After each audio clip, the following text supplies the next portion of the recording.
वैसे माँ बाप को भी एक प्रार्थना करूं, एक समय बाद आप लोग भी पैसे से मन हटा के और मन भगवान में लगाना सीखिए। पैसा बेटा कमाता है तो बेटे को बोल दो कि बेटा तू कमाता है, तू संभाल पैसा। हम क्या करेंगे, हमें तो, क्योंकि ये पैसा ना बाद में फिर लड़ाई झगड़ा कराता है।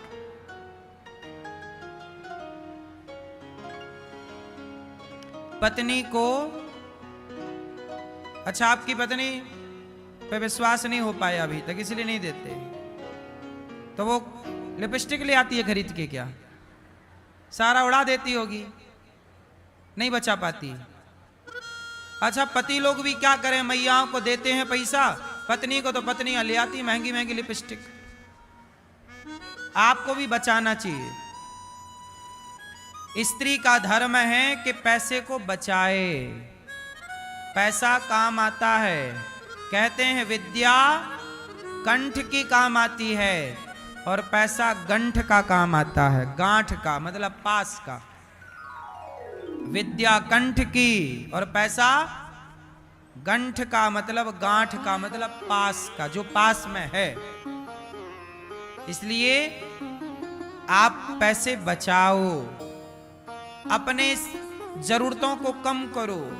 जो व्यक्ति पैसा बचाता है वो सुखी है आज के युग में, और जो यूं ही पैसा उड़ाता है, महंगे महंगे कपड़े, महंगी महंगी चीजें ना, कितना भी महंगा कपड़ा खरीद लो, 10-5 बार पहनने के बाद उसकी कीमत अपने आप घट जाती है।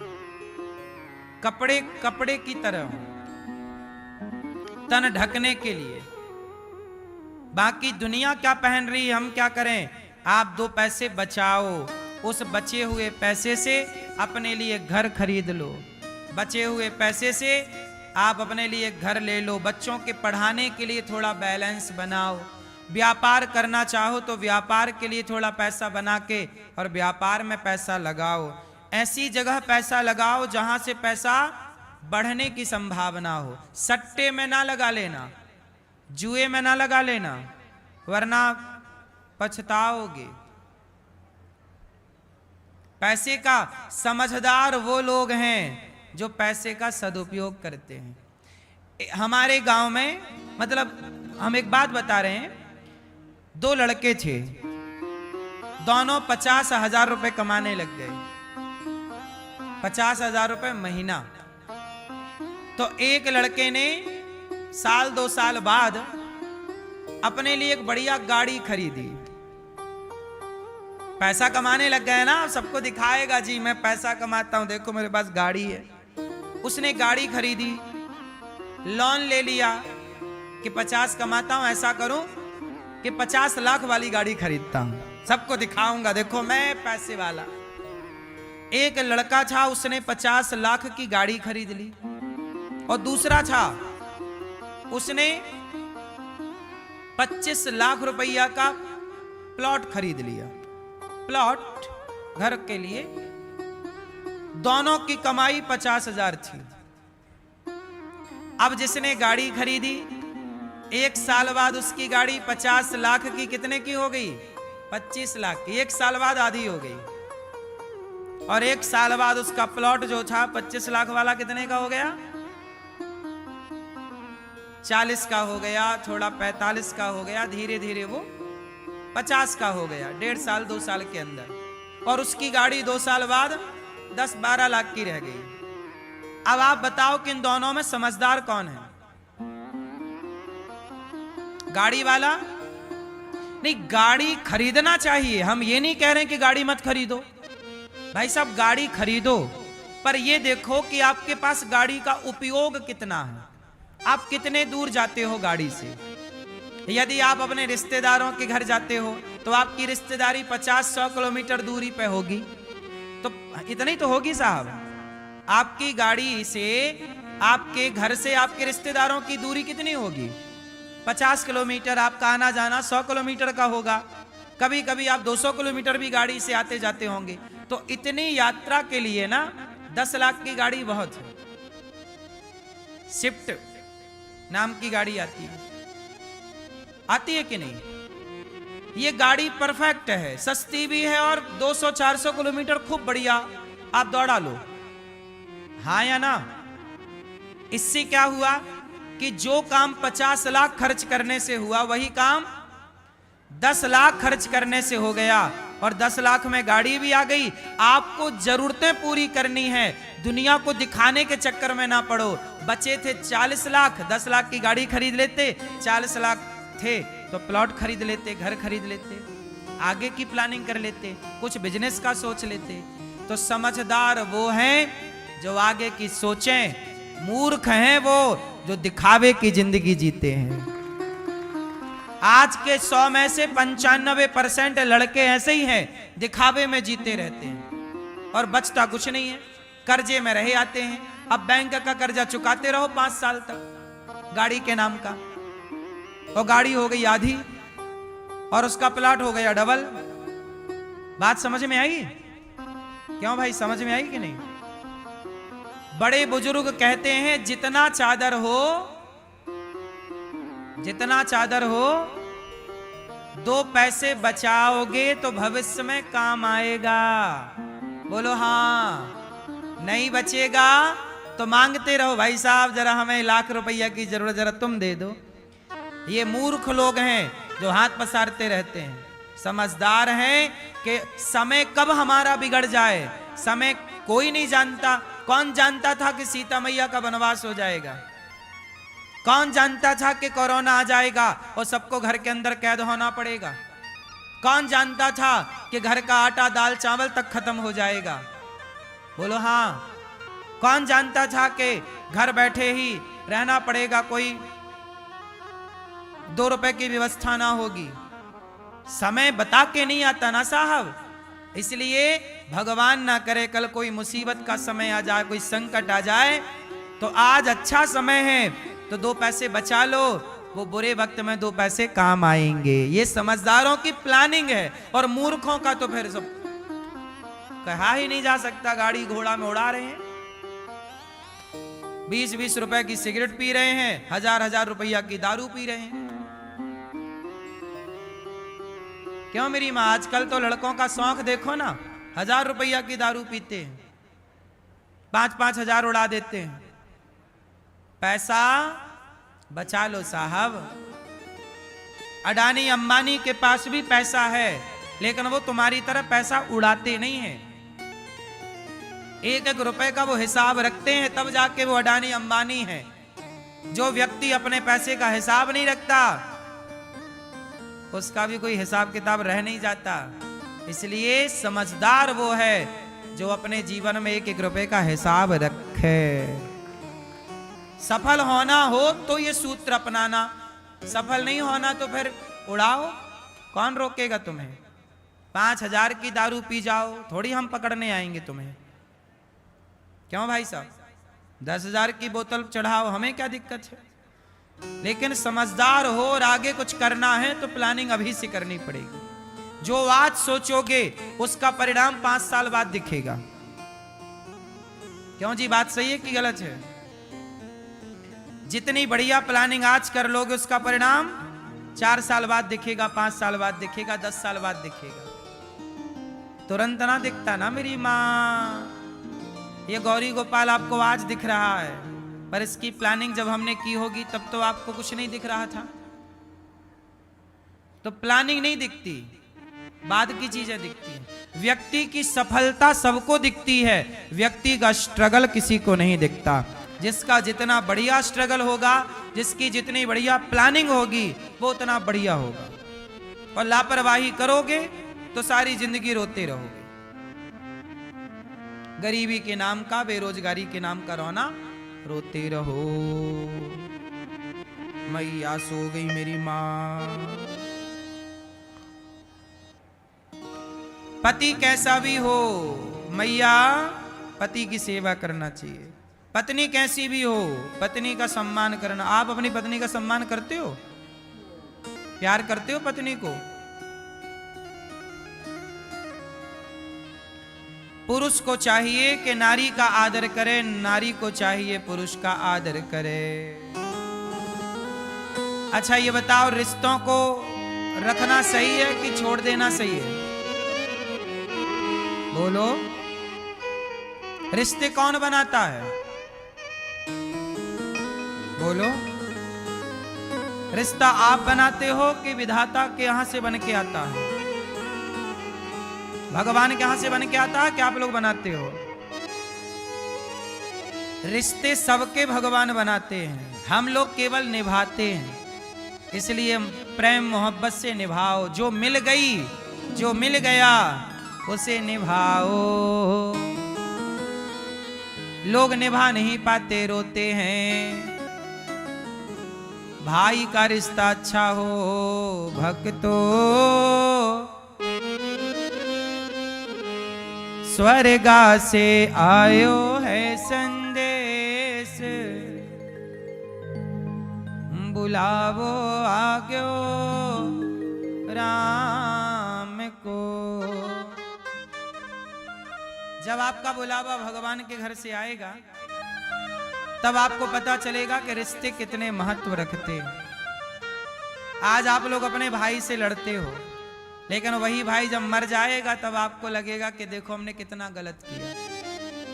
जो समय प्यार मोहब्बत से कट सकता था, वो समय हमने लड़ाई झगड़ा करके गुजारा। पत्नी है तो आप लड़ते हो, ताने मारते हो। अभी मैंने सुना कि एक आदमी ने अपनी पत्नी को जला दिया जिंदा, है ना? मिट्टी का तेल डाल दिया और जिंदा जला दिया। वाह, कितना बढ़िया काम किया ना उसने। ऐसे ही करना चाहिए। उसको तो उसके माँ बाप तारीफ दे रहे होंगे, वाह बेटा तूने बहुत बढ़िया किया, बहुत बढ़िया किया।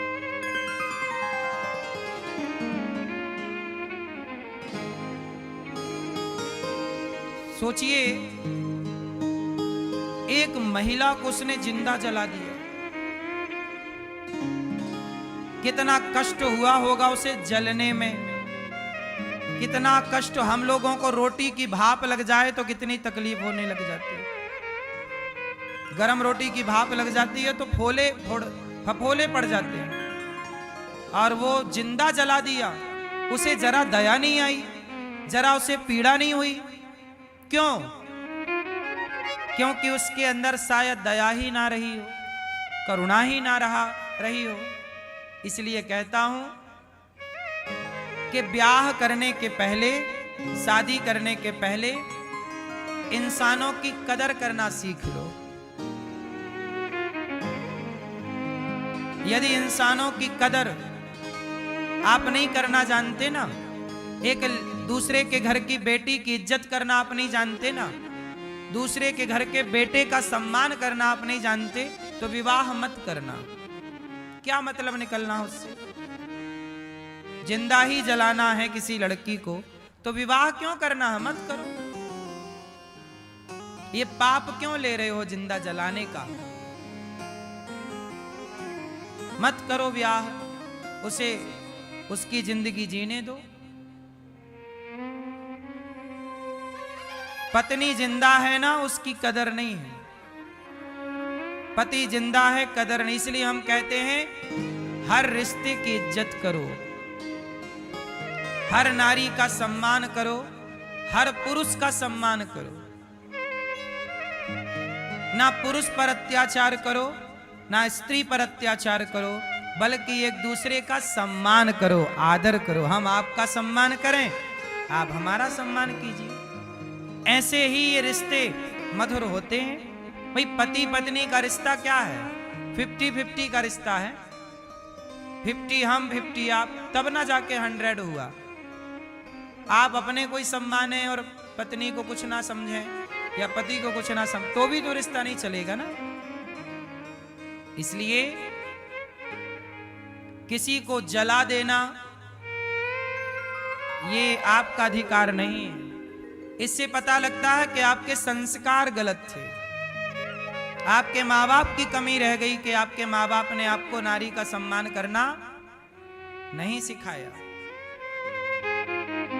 कई बार हम लोग सोचते हैं कि चलो माँ है। जब तक माँ जिंदा होती है ना, माँ की कदर नहीं समझते हम लोग, कदर नहीं करते, इज्जत नहीं करते। माँ मर जाए तब पता लगता है कि माँ का होना कितना बड़ा गौरव था, सम्मान था। इसलिए मैं हाथ जोड़ के प्रार्थना करूं, कभी अपनी पत्नी को जिंदा जलाने का सोचिएगा भी मत। और किसके लिए जलाया उसने? दहेज के लिए, पैसे के लिए। टॉर्चर करता रहता था पैसे पे। तुम निकम्मे क्यों बन रहे हो? कमाओ ना साहब। एक जिंदगी इसलिए जला दी क्योंकि आपको पैसा चाहिए था, आपको घर बैठे पैसा चाहिए। इसलिए विवाह करने से पहले ये जरूर देख लेना चाहिए कि लड़का काम करता है कि नहीं, कमा के खिला सकता है कि नहीं। जो अकर्मण्य है उससे बेटी ना ब्याह दीजिएगा।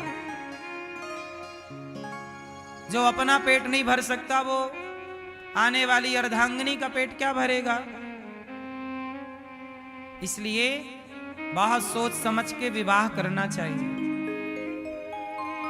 किसे बेटी देना है, किसे बेटी नहीं देना, कौन योग्य है, कौन अयोग्य है। पहले के लोग बहुत पड़ताल करते थे, विवाह करने के पहले छानबीन करते थे। लोगों की सुनी बातों पे भरोसा नहीं करते थे, आंखों से देखते थे।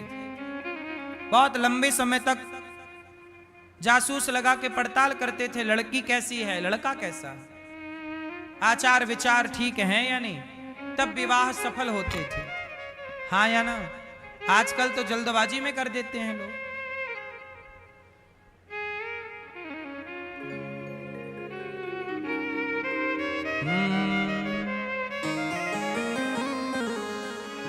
भक्तो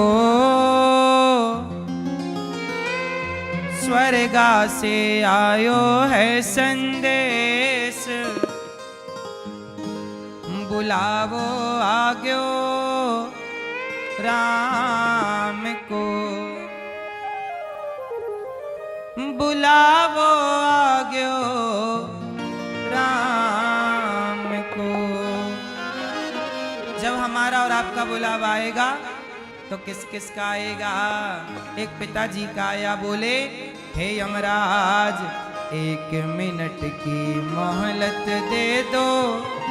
देखो जब आदमी मरने लगता है तब 1-1 मिनट की कदर पता चलती, कीमत क्या है।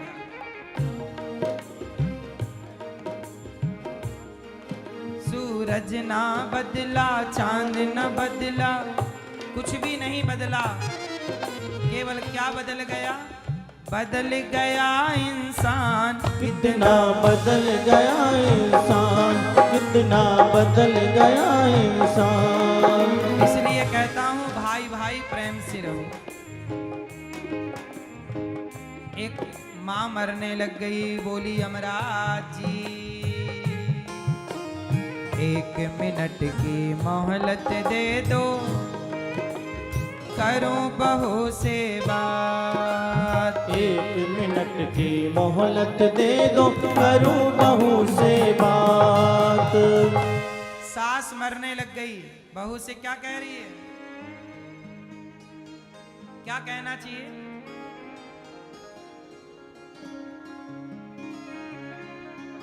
मैं तो मारो धर्म निभा दी। सास बोली बहू मैंने तो मेरा धर्म निभा दी, बांध के रखियो ये परिवार, बुलावो आग्यो राम को।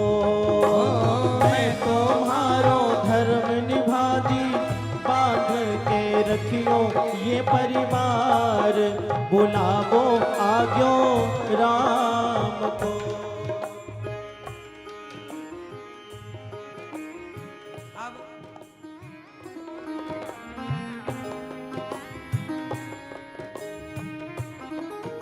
माँ बोली कि बहू अब मैं जा रही हूं, तुम ये परिवार को बांध के रखना, समझाओ अपने बच्चों को, अपनी बहुओं को। उस लड़के ने जिंदा जला दी अपनी पत्नी को। उसकी माँ ने क्यों नहीं समझाया अपने बेटे को कि बेटा तू कमा, कुछ कमा के खा, बहू से क्यों पैसा मांगता रहता है? क्या माँ को नहीं बोलना चाहिए? बच्चों को समझाओ, बहू आपकी बेटी है, बहू का भी पक्ष लिया करो। दूसरे आपकी सोचिए, अब उसकी दूसरे की घर की बहू बेटी आई तो आपने जिंदा जला दिया। तुम्हारी बहन को कोई जिंदा जलाता तो कैसा लगता? बहू जल गई, सास ने नहीं रोका। सुनने में आया है कि जब वो उस लड़की को जिंदा जला रहा था तो उसके माँ बाप वहीं खड़े थे, उसका बड़ा भाई वहीं था, रोका किसी ने नहीं। तो उस माँ से सवाल है कि तुम्हारी बेटी के साथ ये होता तो क्या तुम होने देती? मतलब बेटी के लिए आपका व्यवहार अलग है और बहू के लिए आपका व्यवहार अलग है। ये तो गलत। थोड़ा सी गंभीरता लानी चाहिए। हंसते मुस्कुराते रिश्ते जाएं।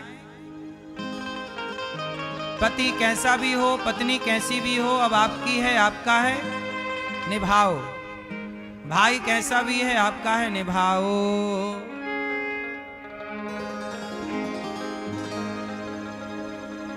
क्यों मेरी मां?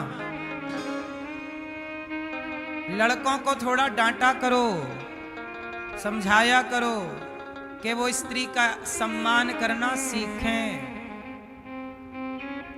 आजकल कुछ लड़के स्त्री का सम्मान नहीं करते। लड़के यदि स्त्रियों का सम्मान करने लग जाएं तो ये समस्या ही ना हो। समस्याएं इसलिए पैदा हुई क्योंकि आज कुछ पुरुष, पता है स्त्रियों को क्या समझते हैं? कुछ पुरुष कहते हैं तुम तो हमारे पांव की जूती हो। स्त्री को पांव की जूती समझती है। स्त्री पांव की जूती कभी नहीं होती। हम ये बात बहुत पहले से कहते चले आ रहे हैं। इस बात को कहते कहते हमें 15 साल तो हो ही गए होंगे लगभग। पत्नी कभी पांव की जूती नहीं होती। पत्नी तो पुरुष के माथे की पगड़ी होती है, जो आपकी शोभा बढ़ाती है, आपका सम्मान बढ़ाती है, आपकी इज्जत बढ़ाती है। थर्ड क्वालिटी के लोग हैं वो जो पत्नी को पांव की जूती समझते हैं। पत्नी कभी भी पांव की जूती नहीं रही। पत्नी सदा घर परिवार का सम्मान रही है, इज्जत रही है। इसलिए नारी केवल भोग की वस्तु नहीं। हमारे यहां विवाह किया जाता है। बताओ विवाह क्यों किया जाता है? आपने किया विवाह? नहीं, आपका हुआ, आपका विवाह हो गया। आपने विवाह क्यों किया? बताओ विवाह क्यों किया जाता है?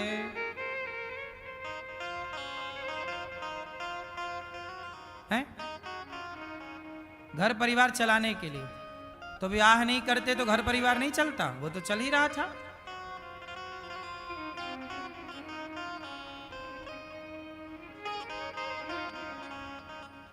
दादाजी आपने विवाह किया?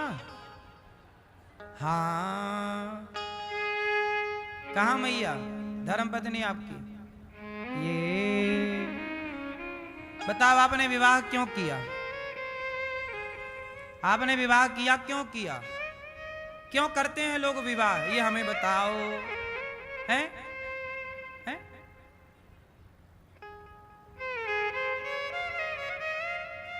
क्यों करते हैं लोग विवाह? क्या उद्देश्य है? क्यों करना चाहिए? सनातन में विवाह क्यों करते हैं? अमेरिका, लंदन में तो विवाह करने की कोई परंपरा ही नहीं है। वहां तो ऐसे ही रहते हैं बिना विवाह के। हाँ या ना? भारत में ही प्राचीन परंपराएं हैं विवाह की। क्यों?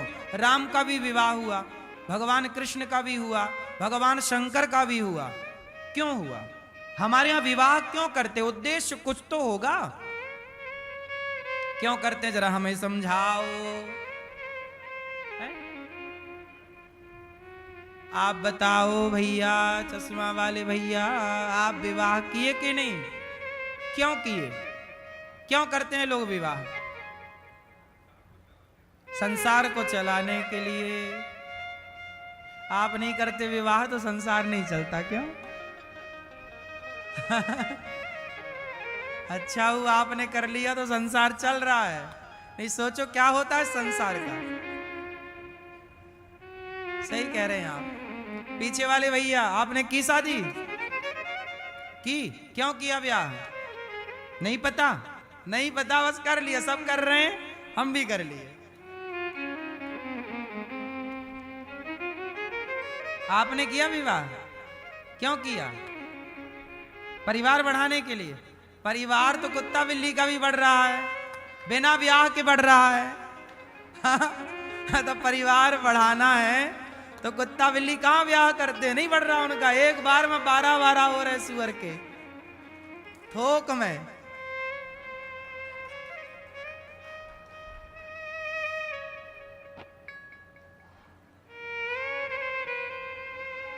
सुनो, सनातन धर्म को समझना बहुत जरूरी है। नहीं समझेंगे तो बड़ी दिक्कत होगी। ये जो उत्तर आप लोगों ने दिया, ये उत्तर ठीक है, कुछ हद तक सही भी हो सकता है, पर जो मूल उद्देश्य है वो ये नहीं है। विवाह हम लोग इसलिए नहीं करते कि बच्चे पैदा हों, वो तो हो ही जाएंगे। परिवार बढ़े, परिवार तो बढ़ ही जाएगा, इसमें क्या है। विवाह हम लोग इसलिए करते हैं कि बिना विवाह के, चाहे पुरुष हो चाहे स्त्री हो, उसे यज्ञ करने का अधिकार नहीं होता।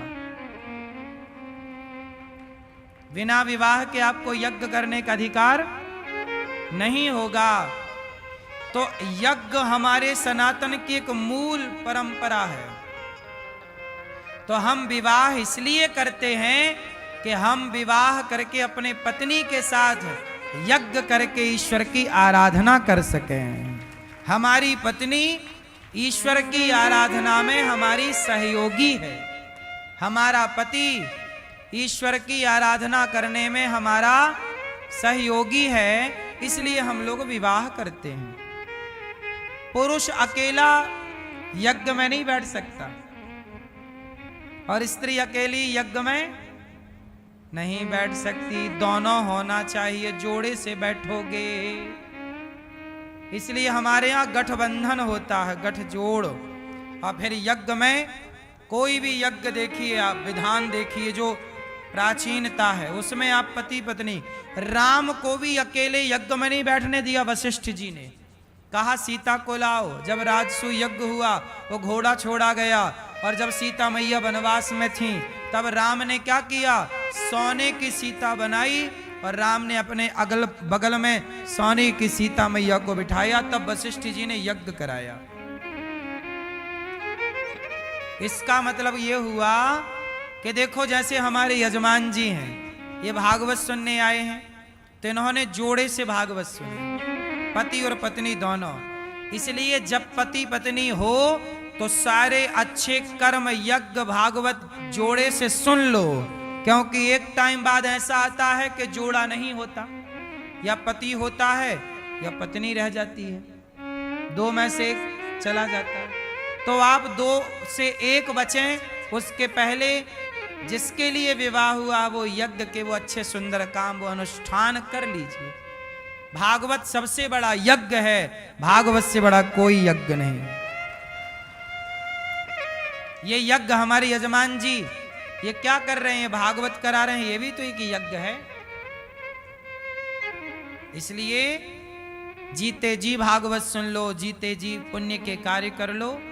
जोड़े से काम करना चाहिए।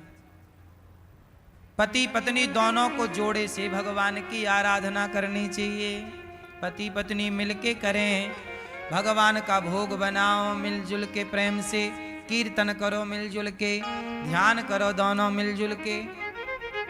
अब आजकल पत्नी ही सारी घर की पूजा पाठ की जिम्मेदारी लेती हैं, पुरुष लोग नहीं करते। कुछ पुरुष नहीं करते, कुछ करते हैं। आप लोग पूजा करते हैं घर में? घर में शालिग्राम भगवान रखो, पुरुष लोग पूजा करें। शालिग्राम जी की पूजा पुरुष लोग करें, गोपाल जी की पूजा स्त्रियां करें, ऐसे मिलजुल के करो। कीर्तन दोनों करो, आरती साथ में हो, दोनों भगवान की उतारो, साथ में ईश्वर की आराधना। कथा सुनो, साथ में सुनो, कथाएं भी साथ सुनना चाहिए। अब जैसे आपकी पत्नी भी आती तो सोचो कितना अच्छा लगता आज उनको। पत्नी भी सुने, पति भी सुने, दोनों के एक विचार हो। भगवान गोपियों से बोले, मैवं विभोर्हति भवान गदितुं रशंसं संत्यज्य सर्व विषयान् तव पादमूलम् भक्ता भजस्व दुर्वाग्रहमा त्यजास्मान् देवो यथादिपुरुषे देवो यथादिपुरुषो भजते मुमुक्षून्। मैवं विभोर्हति भवान् गदितुं रसंसं। गोपियां बोली, हे श्याम सुंदर, हे प्यारे कृष्ण, तुम घट घट व्यापी हो, हमारे हृदय की बात जानते हो, तुम्हें इस प्रकार के कठोर वचन नहीं बोलना चाहिए। हम सब कुछ छोड़कर केवल आपके लिए आई हैं और आप कह रहे हो कि चली जाओ घर। हे श्याम सुंदर, हम आपसे प्रेम करती हैं, तुम स्वतंत्र हो, हठीले हो, तुम पर हमारा कोई वश नहीं है। फिर भी तुम अपनी ओर से जैसे आदि पुरुष भगवान नारायण कृपा करके अपने भक्तों को, मुमुक्षुओं को प्रेम करते हैं, आप भी हमें प्रेम करो। गोपियां बोली। जब गोपियां भगवान से बोली कि प्रभु हम सब छोड़कर आपके लिए आई हैं, अब आपको छोड़कर कहां जाएं, तब भगवान गोपियों के संग रास रचाने लग गए। गोपियों के संग जब भगवान ने रास रचाए तो गोपियों को अभिमान आ गया कि हम कितनी सुंदर हैं। और जैसे ही सुंदरता का अभिमान आया, भगवान कृष्ण गोपियों के मध्य से अंतर्धान हो गए। सारी गोपियां रोने लग गईं। अंतर्हिते भगवती सहसैव व्रजांगना। सारी गोपियां हा कृष्ण कृष्ण कह करके मूर्छित हो करके गिरने लगी। भगवान मिल गए गोपियों को, रास होने भी लग गया, अभिमान आ गया कि हम बड़ी सुंदर हैं तो चले गए। भगवान वहां नहीं रहते जहां अभिमान रहता है, इसलिए अभिमान को दूर रख दीजिए, फिर ईश्वर की आराधना करिए। अभिमान करने से भगवान कभी ना मिलेंगे, किसी को ना मिले, तुम्हें मिल जाएंगे।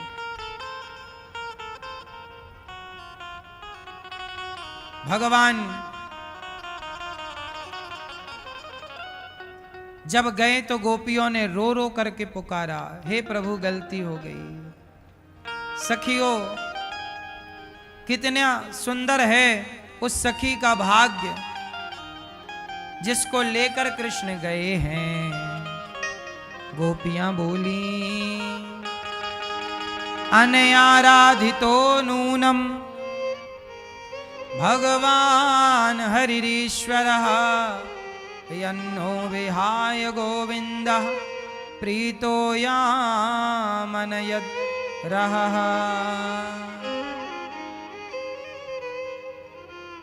सारी गोपियां बोली, हे श्याम सुंदर, हम आपकी दासी हैं, हमें छोड़कर ना जाइए। जब गोपियां रोने लग गईं कि राधा रानी को लेकर गए हैं, कितना भाग्य है राधा रानी का, तब राधा रानी ने कहा कि हे प्रभु हम थक गए हैं। भगवान ने कहा हमारे कंधे पर बैठ जाओ। भगवान जैसे ही झुके, राधा रानी बैठने लगी, तो राधा रानी को छोड़कर भी श्याम सुंदर चले गए। राधा रानी पुकारने लगी, हा नाथ रमण प्रेष्ठ क्वासी क्वासी महाभुजा दास्यास्यते कृपणाया मे सखे दर्शय सन्निधिम्।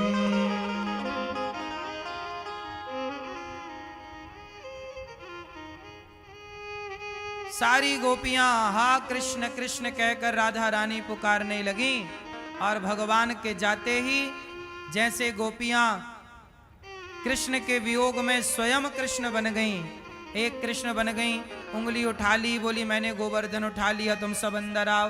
भगवान कृष्ण ने जो जो लीलाएं की ना, वो लीलाएं करने लग गईं गोपियां, वो सारी लीलाएं गोपियां करने लग गईं और भगवान के प्रेम में ऐसी डूब गईं गोपियां।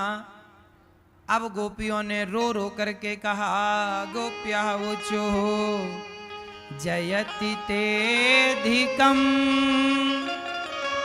जन्मना ब्रजः श्रयत इंदिरा शश्वदात्र हि दयते दृश्यता दीक्षुता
गोपियां बोली, हे पुरुषोत्तम, हे पुरुष शिरोमणि कृष्ण, यमुना जी के विषैले जल से होने वाली मृत्यु, अजगर के रूप में खाने वाले अघासुर, इंद्र की वर्षा, आंधी बिजली दावानल वृषभासुर और व्योमासुर आदि विभिन्न पूतना इत्यादि विभिन्न राक्षसियां और राक्षसाएं, सबसे आपने रक्षा की। यदि हमें पता होता कि आप विरह की अग्नि में हमें जलाकर मारना चाहते हैं तो हम क्यों जीती कन्हैया, आप हमें छोड़ के ना जाओ, हम मर जाएंगी। जो आपसे बहुत प्रेम करता हो उसे आप त्याग दीजिए तो उसके लिए वही उसकी मृत्यु होती है। गोपियों को छोड़कर गए, राधा रानी गोपियां सब पुकारने लग गईं। एक गीत गाया जिसे गोपी गीत कहते हैं। सारी गोपियों ने जब पुकारा, कन्हैया को एक रोज रोकर पुकारा, कृपा पात्र किस दिन बनूंगा तुम्हारा। हे गोविंद कब आएगा मेरा सांवरिया, कब आएगा मेरा सांवरिया।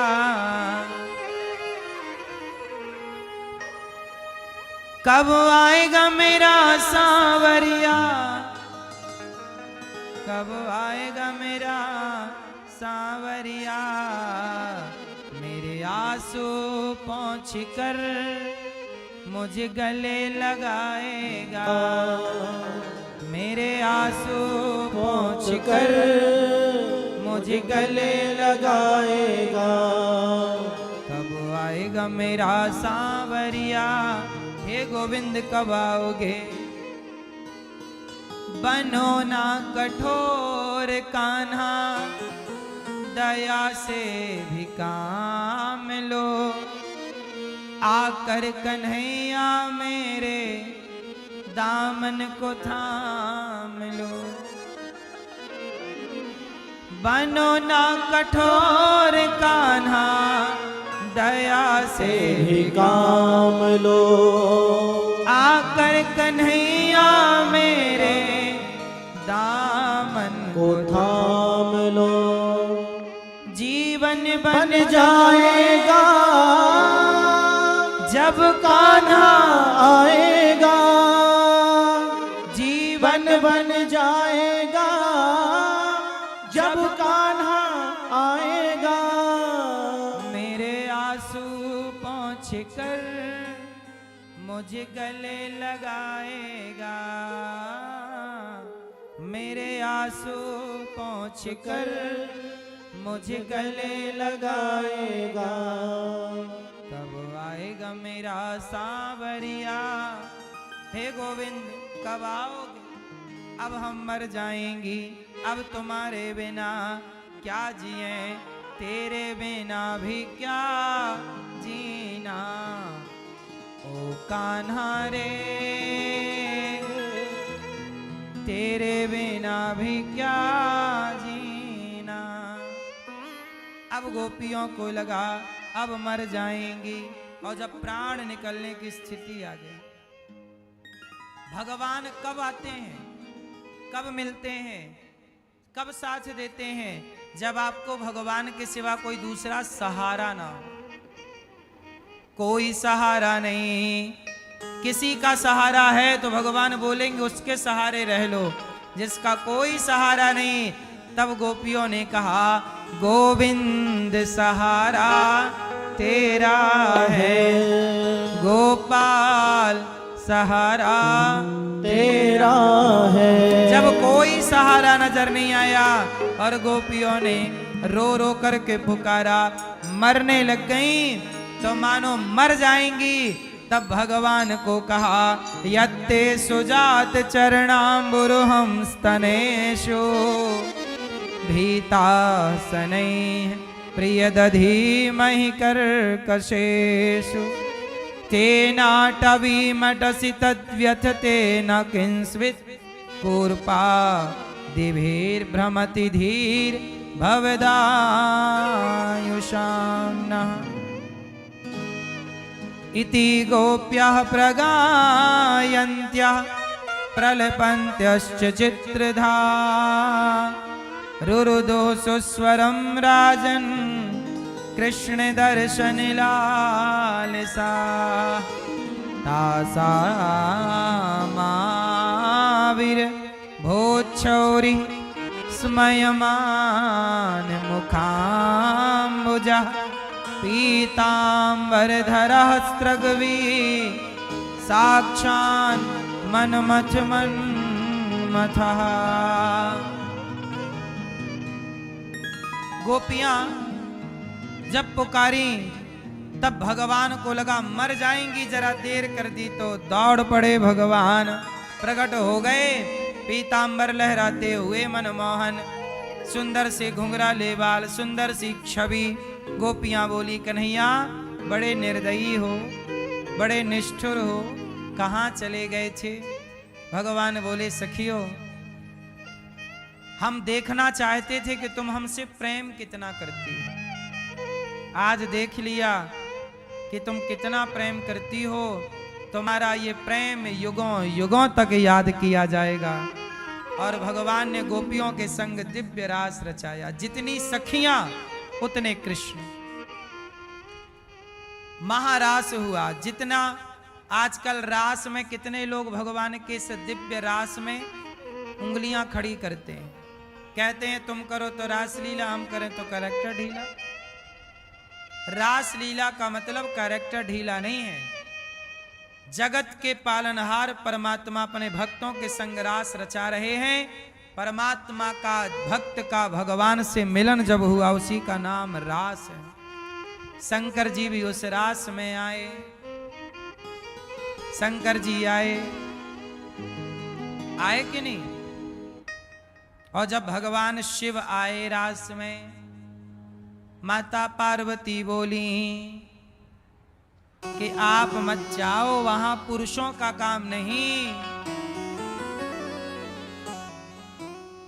शंकर जी बोले एक दिन वो भोले भंडारी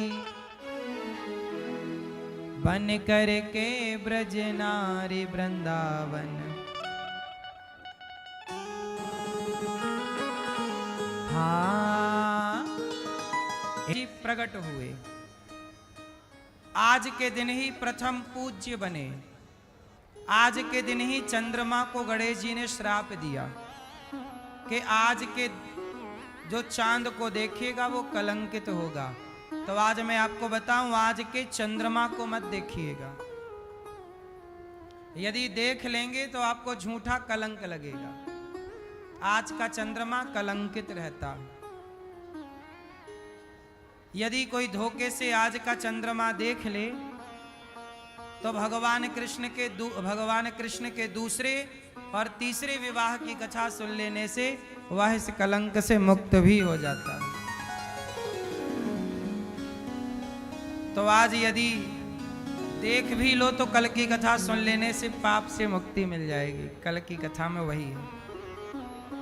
गणेश चतुर्थी का पावन पर्व हम लोग गणेश जी रखते हैं, गणेश जी की सेवा करते हैं, पूजा करते हैं।